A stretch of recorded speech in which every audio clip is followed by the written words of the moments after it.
Bon allez, la vidéo du CR de l'Afrique du Sud, tu vois, on y est encore là. La pièce principale du Airbnb.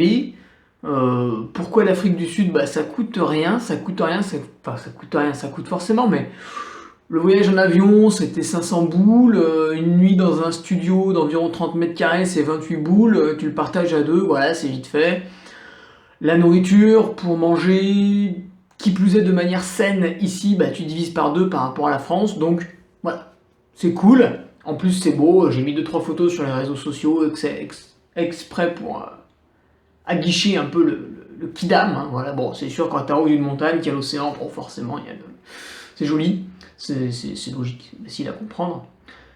Et je voulais absolument faire un dernier objectif avant l'hiver, suite à l'UTMB. Je me disais que c'était trop proche, quelque chose en octobre comme les Templiers ou la Réunion. Et finalement, quand je vois la forme que j'avais en octobre, je pense que ce sera à faire l'an prochain. Parce que ça a été compliqué en novembre après. Et je pense que c'est une période qui ne me va pas. Le mois de novembre, chez moi, n'est pas associé à de la performance ou du sport de manière rigoureuse. Donc peut-être c'est à revoir, cycle biologique mystérieux. C'est pour ça que cette fin de prépa Afrique du Sud n'a pas été tip top. Les 2 dernières semaines, on a dû tronquer 2 3 choses. Alors, quand tu es entraîné par Patrick Bringer, quand tu tronques un peu l'entraînement, tu es quand même au-dessus des autres. Donc c'est jamais très déstabilisant. Et je me rends en Afrique avec quelques tensions musculaires, mais rien de bien vilain. Quel est encore l'imbécile qui me parle pendant que je fais une vidéo? Ah, c'est pas possible ça. Alors je me présente au départ, pas sûr de moi, mais plutôt confiant quand même. Je savais que ça allait vite, voilà, j'avais une bonne forme. On part. Départ, c'est dans la ville, il y a 3 km de route. Alors là, directement, j'étais devant, je trottais à 16 sur le plat, donc je me dis, bon bah c'est bon, il y a les bonnes sensations. Ensuite, on a une montée qui doit quasiment faire 500 de dénive pour aller pas au sommet de Lionsheart mais presque, puis redescendre sur Signal Hill. Bon là j'étais avec Rob Krar, bon, je me dis bah ça va quoi. Et sensation bizarre dans le pied gauche, là où je me suis fait l'entorse du pied où il me manque 2 ligaments, puisqu'il leur faut encore 5 mois pour repousser complètement. Là, pas de sensation dans le pied.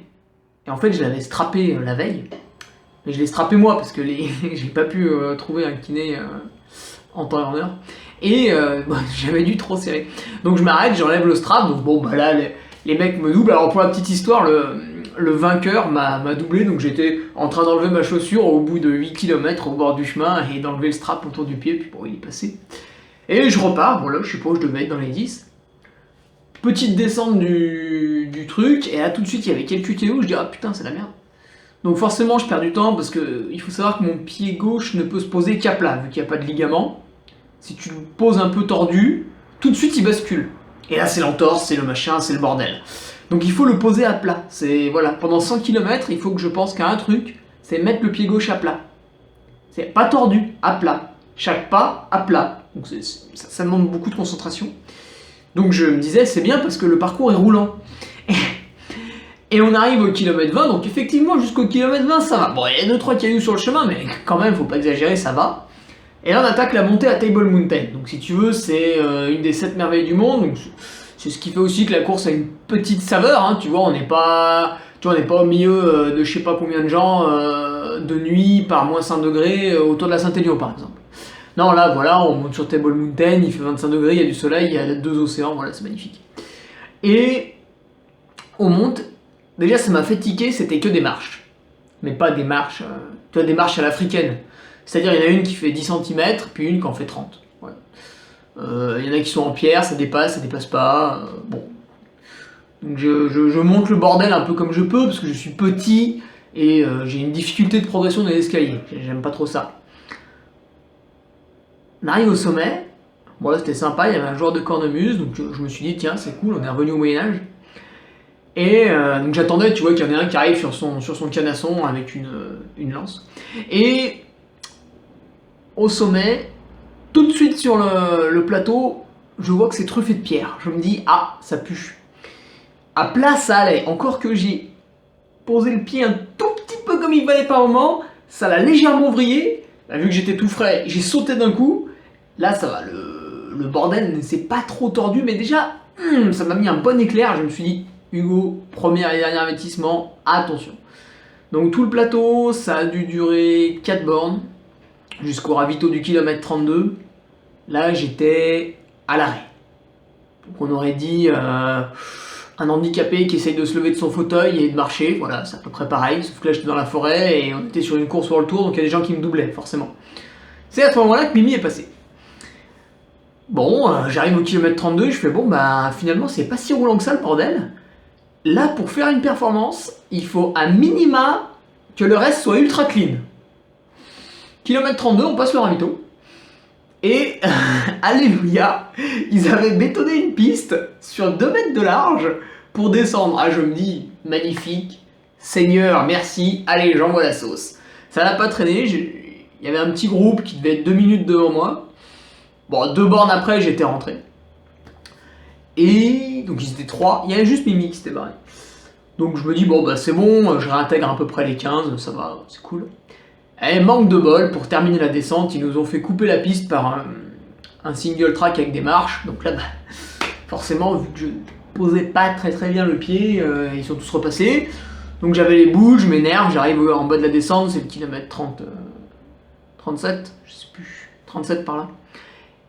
Et je me dis, bon allez, maintenant, de toute façon, ça doit être nickel jusqu'à la plage, au kilomètre 45. Donc allez, j'envoie la sauce, c'est quasiment plat en plus. Je vise, j'étais content de moi, j'en double 1, 2, je reprends Chris Moko, l'américain qui m'avait doublé juste avant. Mais il y a quand même eu 2-3 bornes sur un chemin un peu foireux. Le genre de chemin qui ne monte pas vraiment, maximum on devait avoir du 10%, mais qui zigzague dans des espèces de hautes herbes, enfin dans la brousse africaine quoi. Donc tu vois pas tes pieds. Tu vois pas tes pieds, puis de temps en temps tu butes sur un caillou forcément. Tu vois le pied, en fait, voilà, là il y a le caillou, hein, puis le pied rencontre le caillou comme ça, paf, et du coup le bonhomme fait... Voilà. C'est chiant. Du coup tu vas pas forcément vite, parce que tu tombes 1 fois, 2 fois, tu te dis bon je vais faire attention. J'arrive sur la plage, bon là pareil, il y avait 2 bornes de route pour descendre, donc bon ça a filé. Et sur la plage, ravito du kilomètre 45, les mecs me font ouais il faut repartir avec un litre 5 d'eau. Je me dis, bon, qu'est-ce qu'ils me font chier, j'ai jamais pris un litre 5 d'eau de ma vie. Donc je leur dis, ouais, la 3ème flasque est dans le sac. Alors, exceptionnel. Contrôle du matériel, enfin de la flasque donc. La meuf fait... Sur le sac, elle fait, ok, c'est bon. D'accord. Donc je repars avec 1 litre d'eau et pas 1 litre 5. Et je me dis, bon, je les emmerde. De toute façon, je vais vite, c'est bon quoi, 1 litre. L'autre ravito était 14 bornes plus loin. Alors c'était peut-être audacieux quand même. On repart, il y avait 500 mètres à faire sur la plage. Bon là tout le monde sait ce que c'est de courir sur le sable, hein. C'est comme de se faire enculer, c'est pénible et désagréable. Ensuite on prend un petit chemin à gauche, je me dis bon bah ça y est, le sable est terminé, maintenant il y aura un petit chemin qui va longer l'océan pendant 2 bornes, ça va être magnifique, en plus ça doit être roulant au bord de l'océan. Penses-tu? Cette merde passait dans un amas des petits arbres qui devaient faire dans les 2-3 mètres d'eau, pas plus, les petits arbres qui longent la côte. Et vas-y, qu'il fallait escalader, qu'il fallait passer sous les branches, qu'à des moments il n'y avait plus de terre, mais il n'y avait que des racines, donc il fallait marcher dessus, fallait... Putain, j'ai quasiment fait les 2 bornes en marchant, j'ai dit mais là ça va être super long. On prend à gauche pour monter la grosse bosse du milieu, il y avait 500 mètres de dénivelé à peu près. Celle où on m'avait dit, attention c'est technique. Et je me suis rappelé de ça, je me suis dit, vu les mauvaises surprises que j'ai depuis le début, il se peut que ça soit compliqué. Mais là c'était la montée, donc ça me gênait moins, parce qu'en montée, technique ou pas technique, t'es quand même pas trop ralenti. Donc on monte, évidemment c'était très raide. Je me suis dit, ah quand même, le chemin est assez direct. En fait en Afrique, les mecs, ils s'en branlent un peu de faire des zigzags. Tant qu'on n'est pas sur un chemin de randonnée type les trucs à touristes qui vont à Table Mountain, le reste du temps il y a un sommet, bon bah il trace tout droit, le mec s'en fout. Et donc là, putain, on monte plein cagnard. Il faisait chaud. Moi, j'avais plus d'eau. À 6 bornes du ravito, j'avais plus d'eau, donc je me suis dit, ça va être compliqué. Et c'est au moment où j'arrive vraiment au pied de la falaise, donc il devait rester 200 mètres de dénivelé. Et là, je vois des mecs qui étaient en train d'escalader. Je me dis, mais qu'est-ce qu'ils font ces abrutis? Ils vont se faire mal, ils sont complètement débiles les spectateurs par là. Et en fait, pas du tout. C'était des concurrents sur lesquels j'étais en train de revenir, parce que j'avais fait une bonne montée. Et c'est au moment où j'ai vu ce putain de fanion dans la paroi que je me suis dit, ah ouais, ah, il va falloir escalader là. Donc là, la fille qui a gagné, celle de Scott, m'a doublé. Elle, j'avais l'impression que ses mains collaient à la roche. Incroyable. Et donc je monte après, alors je tends le bras pour essayer de chercher la putain de chaîne en haut, des trucs comme ça. Je mets un temps pas possible à passer ce passage merdique à souhait. Après, effectivement, au sommet, t'as une vue à 360 degrés sur Table Mountain derrière toi, la baie avec la plage, plus tout l'océan. Donc bon, c'est vrai qu'il y a petit caractère joli, entre guillemets. Mais le bordel pour y arriver. Donc une fois que je suis là-haut, je me dis putain, mais si la descente est comme la montée, je suis pas arrivé, je suis déjà à 2 doigts de faire un malaise parce que j'ai soif, j'ai chaud, enfin c'était le moment où rien n'allait. Et Dieu merci, la descente était pas trop dégueulasse sur le début, puis même à la fin ça allait. Simplement, on a fini par 2 bandes de sable, et bon, ça me gonfle. Surtout que le sable, en fait l'appui est précaire. Donc là, j'étais en train de remonter entre 20 et 15 là. Et putain, du sable partout, j'arrive au ravito. Bon, exceptionnel, c'était le kilomètre 60. Les bénévoles d'une gentillesse incroyable, les mecs sont là, ils demandent s'ils peuvent pas te masser avec des glaçons. Là, tu leur dis, bah si, c'est mon rêve, vas-y, fais-toi plaisir.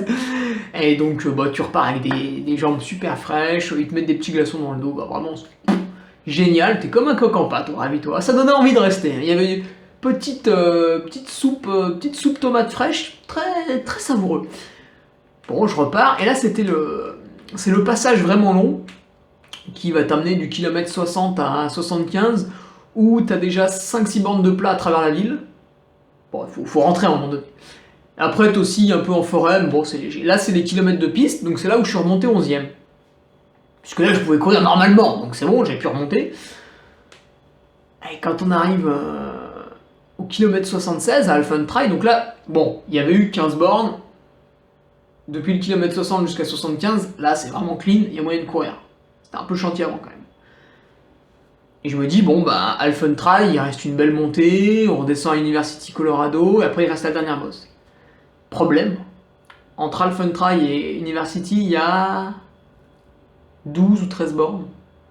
Je repars encore avec 1 litre. Et en fait, le problème, c'est que les 12 ou 13 bornes, j'ai dû en courir 2 des kilomètres. C'est pas parce que ça montait beaucoup, ça montait même pas beaucoup en plus cette saloperie, mais c'est que le chemin là, c'est vraiment le chemin réunionnais. En fait, tu pars, tu montes à flanc de montagne, dans la montagne au début, donc là, c'est une montée, donc tu marches gentiment comme d'hab, et quand tu prends à droite, sur le chemin qui est en balcon, tu te dis c'est un chemin en balcon, je vais pouvoir envoyer et tout, ça va aller vite, et là, qu'est-ce qui se passe? Il y a des cailloux partout. Bon bah, tu es dubitatif. Au début, tu te dis, bon, ça va passer. Au bout d'une demi-heure, tu comprends qu'en fait, ça va pas passer et que voilà, ça va être chiant jusqu'au bout. À un moment donné, je pensais qu'on en avait terminé. Il y avait un crochet à faire. Ils te font monter 100 mètres par des marches à gauche. Juste après, tu les redescends. 100 mètres de dénivelé, hein, bien sûr. Pour une raison assez inexpliquée. Puisque, en fait, il n'y a aucun point de vue, t'es dans la forêt, t'es dans la jungle. Et même à la descente, les marches n'avaient aucun sens. Enfin, tu peux même pas courir dessus parce qu'en fait, si il y en a une qui va être profonde, après il y en a une, il y a plus de terre, mais il y a quand même le truc en bois. Donc bah du coup, si tu descends, le pied se coince dessous. Enfin, putain, il y a un bordel. Et on redescend. Là, c'est le moment où je crois je m'accrochais aux arbres. Parce que va savoir pourquoi. Le chemin était hyper plat, puis à un moment donné, ça a piqué. Et là, bah, je m'accrochais aux arbres parce que c'est tellement sec, la terre, tout ça, tout glissait. Enfin, de toute manière, on voyait pas. Je dis le chemin, c'est juste pour dire on n'a pas coupé à travers la forêt, mais presque. Tu te guidais avec les fanions de la course. Alors, par contre, c'est super bien balisé. Heureusement. Et on retombe sur l'université du Colorado, donc c'est le dernier ravito. Celui-là, il est situé à 10 km de l'arrivée. Je savais qu'il restait une montée, puis la dernière descente. Et là, ça a été exactement pareil. Dernière montée. Alors, une horreur. Tu pars. Alors, moi, j'aime bien, hein, c'est de la montée, mais j'ai eu une pensée émue quand même pour les autres participants. Surtout qu'on recoupait avec ceux du 65 et du 35, donc en fait, on tombait un petit peu sur la fin du paquet du 65 et du 35, donc tu tombes sur des mecs relativement peu sportifs. Et, et la montée, à mon avis, il y a peut-être pas 1 kilomètre, mais... Non, pas 1 kilomètre. Il doit y avoir 600 ou 700 mètres à 40% de moyenne. Plein cagnard, dans les rochers, exceptionnel. Je suis arrivé au sommet, je double des gens, juste en passant le sommet, et ils m'encouragent, parce que j'avais le dossard du 100 km, donc les types, tu vois, ils étaient fans et tout, ils pensaient que c'était génial, alors qu'en fait, j'allais quand même pas très très vite. Et au moment où ils font yes, well done, hold on, tout ça, là, les trucs en anglais, et je m'assois. Je m'assois, et je leur dis, ouais, non, là, ça va pas quand même, c'est too hot, too hot. Donc même moi, j'avais pris un gros coup d'éclat, pourtant je devais être celui qui avait dû faire la portion quasiment le plus rapidement. Alors j'ai eu cette pensée pour ceux qui étaient dedans. Franchement, les organisateurs sont un petit peu sadiques. Et après ce passage, tu as 3-4 km en balcon. Je pense que quand même là, ça se court assez bien. Mais à force que ce soit la merde une fois sur deux sur tout le parcours, j'ai foutu un peu les pieds un petit peu comme ci comme ça partout. Et une ampoule sur chaque petit doigt de pied. Alors là, c'est parfaitement symétrique. Tu vois, il y a un gros bouton blanc là, sur chaque petit doigt de pied. Ce qui fait que je pouvais mettre mes pieds qu'en canard comme ça. Et vu que le chemin était très petit quand même à flanc, je ne cache pas que sur cette fin de parcours, j'ai perdu énormément de temps en marchant sur une portion quand même relativement plane, ce qui était assez honteux. Mais vu que j'étais sorti vivant de tous ces passages techniques, alors que je m'y attendais pas du tout, à la base je venais pour faire un truc roulant quand même. Tu vois, j'étais à des années-lumière de me dire il va y avoir des kilomètres sur la plage où je vais devoir escalader des rochers de 2 mètres. Tu vois, je ne m'en souciais pas. Et je me suis dit, écoute Hugo, t'es au kilomètre 90, tu t'es pas retordu le pied, donc tu n'as pas mis à mal cette cicatrisation des ligaments qui est en cours. Vu le terrain, c'est un exploit. Devant toi, il n'y a personne, derrière toi, il n'y a personne. Ne cherche pas la merde, finis tranquille. Donc j'ai marché gentiment pour pas me reblesser, puis j'ai retrottiné les 2 dernières bornes de piste forestière, puisque de toute manière, que je mette 12h20 ou 12h, c'est totalement inintéressant, puisque au-delà de 11h, c'est quand même une piètre performance, il faut le dire. Après, c'est vrai que cette année, il faisait quand même beaucoup plus chaud que l'an passé, mais apparemment, il faisait moins chaud qu'en 2016. Et ben, j'aurais pas aimé le faire en 2016. Alors, je sais pas si c'est l'océan, le fait qu'on soit toujours exposé à des rochers, le soleil qui tape en permanence, mais il faisait vraiment chaud quand même. Et de toute façon, ça s'est vu que les conditions étaient difficiles cette année, puisque les 5 premières côtes, je crois, ne sont pas à l'arrivée. Bon, il y a Nicolas qui se tord la cheville en arrivant, donc il prend même pas le départ, logique. Mais ça montre quand même que le terrain est sournois, puisqu'il se la tord en faisant un footing sur le départ de la course en plus, qui était quand même la partie la moins technique. Comme quoi, ça laissait présager. Et Sanders, il n'est pas à l'arrivée, il prend un coup de chaud terrible, il s'arrête instantanément. Ça, je peux le comprendre, parce qu'il y a quand même plusieurs moments, 3 fois. Il y a 3 fois où j'avais la tête qui tournait, je me disais, là, si tu accélères un tant soit peu, ça lâche. Rob Krar, très rapidement, je crois qu'au bout du kilomètre 30, il était out complet, il faudra regarder sur Lifetime, mais il a bâché assez tôt. Qui c'est qu'il y a d'autre comme grosse cote? Ah bah l'Italien qui a mené tout le long. Bon, alors lui c'était peut-être un peu joueur parce qu'il avait une grosse cote ITRA. En même temps, vu qu'il avait jamais couru plus de 40 km, est-ce que sa cote ITRA avait une quelconque valeur sur un 100 bornes? Je ne pense pas. Et encore une fois, les faits me donnent raison puisque il a abandonné. Et puis après, qui c'est l'autre gros poisson? Ah bah le vainqueur de l'an passé. Premier slow Kumano là, enfin celui qui avait un nom bizarre. Le Zimbabwéen, bâché aussi. Donc comme quoi, il faisait plus chaud que l'an passé, et ça s'est vu sur les organismes. Pareil, Mimi Kotka, elle arrive dans un état absolument lamentable, on aurait dit moi. D'ailleurs, elle arrive juste devant moi, il y a quand même 25 minutes d'écart.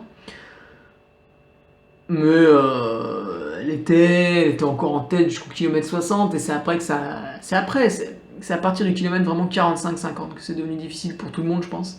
Et c'est là que ça a dézingué sévère. Et finalement, c'est celui qui a pris le moins cher qui est arrivé jusqu'au bout. Mais par contre, franchement, je recommande cette course pour plusieurs raisons. Déjà, comme je disais au début, l'Afrique, c'est cool. Même l'Afrique du Sud, c'est vraiment pas cher. C'est vraiment, enfin pour nous Français qui vivons quand même dans le luxe, beaucoup l'oublient en ce moment, hein, qu'on vit dans le luxe. Là, quand tu passes à côté des bidonvilles, tu vois, tu viens pas râler pour 5 euros d'APL, tu vois. Et ça fait qu'on peut quand même vivre très très bien quand on vit en Afrique du Sud avec nos salaires. Et la course, vraiment, tu as tous les points de vue possibles. C'est-à-dire qu'à des moments, tu es sur une plage de sable blanc. C'est pas pour ça que c'est agréable, hein, c'est chiant de courir dans le sable, mais c'est beau. À des moments, bon, t'as un peu de route. À des moments, t'es dans des pierriers ignobles dans Table Mountain et partout. Et ça fait un peu montagne quand t'es sur le plateau. Parce que t'es un peu caché, tu vois pas le reste, t'as l'impression d'être dans le Jura, tu vois. C'est pas très haut, vallonné, il y a des cailloux, c'est un peu le Jura. Et après, t'as les passages dans la jungle, t'as les petits sentiers, t'as les passages de galets, t'as les passages un peu d'escalade. Vraiment, il y a tout. Et il y a une espèce de ferveur. Les bénévoles, en fait, j'ai l'impression que ils sont vraiment... Tu as même l'impression qu'en fait, ils veulent prendre ta place, ils veulent faire la course à ta place. Ils sont surexcités à tous les ravitaillements. Les mecs sont énervés, c'est des fous. Et limite, tu n'as même pas le temps d'arriver qu'ils ont déjà pris tes flasques pour les remplir. Moi, à un moment donné, j'arrive pour remplir mes flasques et la dame me tend une flasque pleine. Je lui dis, mais non, mais c'est pas la mienne, celle-là. C'était celle du mec d'à côté. Je lui dis, mais ils sont à 100%. Ouais, bon, c'est pareil, l'organisation est tip top, il y a un balisage qui est exceptionnel de A à Z, ça faut le souligner, parce que souvent quand on part courir dans des pays un peu étrangers, on sait jamais trop. Là, tu peux faire 100% confiance. C'est pas comme la Réunion, hein, où il faut limite partir avec sa boussole, parce qu'on sait pas si les mecs ils ont mis de la rubalise ou pas. Non, là il y a un fanion tous les 100 mètres, c'est nickel. Au croisement, ils plantent des petits panneaux, enfin c'est génial. L'organisateur nous disait que pour débaliser, c'est pas compliqué, il a un groupe de 50 personnes, donc c'est vraiment des gens, ici en Afrique du Sud, qui aiment le sport en fait. Ils sont présents parce que c'est un événement sportif et ils adorent ça. On l'a vu nous parce qu'ils ont ils ont un petit groupe, mais ils nous disaient qu'ils étaient 15-20 à chaque fois, qui courent le mardi soir, ils donnent rendez-vous à un parking puis ils vont courir par-ci par-là. Et là, vu que c'était la semaine avant la course, on était 120. Voilà. Donc vraiment un chouette truc à découvrir, et puis début décembre, ça dépayse un petit peu. C'est une course World Tour, donc voilà, il y a tout le caractère organisationnel qui est carré à côté. Pareil, rien que pour revenir sur l'ambiance, quand on est sur l'arrivée, donc l'arrivée sur le stade de ce stade, et tu as plein de petites mini-tentes qui font à manger, enfin tout le monde reste. Nous on est arrivé en début d'après-midi, et en fait il y a du monde jusqu'à 20h, mais du monde comme si c'était la fête du village, enfin, c'est vraiment super sympa. Et puis la course se mérite. La course se mérite parce que, à souligner quand même, le 1er mai, alors cette année il est un petit peu plus doucement à cause de la météo, mais c'est un peu plus chaud, donc il a mis 10h20, l'an passé il avait mis 9h50, et la barrière horaire est de 17h. Donc là on est loin du x2, et encore souvent en France c'est x2,5. On est loin du x2. Donc le dernier finisher est quand même déjà, c'est pas trop un mauvais quand même. Moi je suis arrivé en 12h20, ça veut dire qu'il a 4h40 de plus pour revenir. Donc ça, méfiance pour ceux qui voudraient venir. Regardez les barrières horaires, elles sont drastiques. 17h pour finir, c'est chaud, parce qu'il y a 100 km, il y a 4003 de dénive. Sur le papier, ça paye pas mine, tu vois, moi je me disais, ça court vite, c'est cool. Et en fait, vu les passages techniques, très franchement, c'est compliqué. En plus, la perversion du passage technique, c'est que quand t'arrives sur un passage roulant, ça t'a cassé quelque part. Le fait de crapahuter, machin, sur une falaise, tout ça, quand t'arrives ensuite sur le plat, ça t'a cassé quelque part. C'est pas pareil. Et alors pourquoi 17h? Alors j'ai demandé à l'organisateur, je lui ai dit, ah quand même, c'est un peu salaud quoi. Il me dit, ah mais on peut pas faire autrement parce que on n'a pas le droit de courir dans le parc la nuit.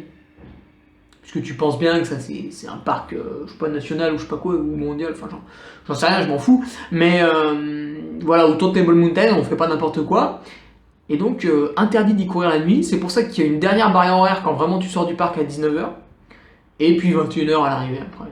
Mais si tu passes celle de 19h, tu es à l'arrivée à 21h, il n'y a pas de souci, mais c'est pas facile. Donc voilà, je te laisse ici pour ce résumé de course. Petit bilan du coup, avec 3 ultras du coup cette année sur le World Tour. Mais à chaque fois un petit peu des péripéties, c'est normal, je me remettais gentiment de ma fracture de rotule. J'ai vu qu'autour de l'UTMB, j'étais arrivé quasiment aux mêmes performances que en 2016, donc vu que je ne me suis pas fracturé de rotule en cette fin d'année, malgré ma nouvelle venue en Afrique, ça laisse présager une belle saison 2019. Donc à bientôt, peut-être une vidéo pour une présentation de cette saison 2019, et puis en attendant, on va profiter des restaurants africains.